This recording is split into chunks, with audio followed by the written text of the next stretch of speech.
வணக்கம். தமிழக வெற்றிக் கழக தலைவர் விஜய் அடுத்த மாதத்துல 2வது வாரத்துல தமிழ்நாடு முழுவதும் சுற்றுப்பயணத்தை மேற்கொள்ள இருக்கிறார்.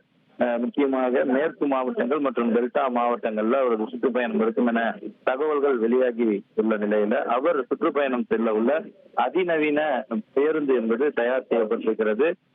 முக்கியமாக ஒரு தனியார் நிறுவனத்திலிருந்து பேருந்து வாங்கப்பட்டு அது அதிநவீன வசதிகளுடன் மாடிஃபை செய்யப்பட்டு தற்போது பனையூர் இருக்கக்கூடிய கட்சி தலைமை அலுவலகத்திற்கு அந்த பேருந்து கொண்டு வரப்பட்டிருக்கிறது. இந்த பேருந்திலிருந்தே அவர் பயணம் செய்வதும் அதே பேருந்திலிருந்து பிரச்சாரம் செய்யும் விதத்துல இந்த பேருந்து வடிவமைக்கப்பட்டிருக்கிறது.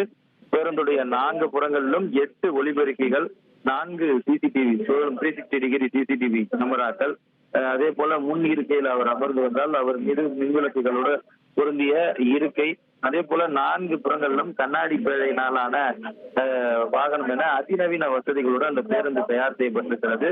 இன்னும் 2 வாரத்திற்கு பிறகு அவர் சுற்றுப்பயணம் மேற்கொள்வார் என அதிகாரப்பூர்வமற்ற தகவல்கள் இருந்தாலும் கூட கட்சி வட்டாரங்களின் தகவலின்படி செப்டம்பர் 17ஆம் தேதி அவர் அந்த பயணத்தை துவங்க இருப்பதாக தெரிகிறது. இது குறித்தான அதிகாரப்பூர்வ அறிவிப்பு விரைவில் வெளியிடப்படும்.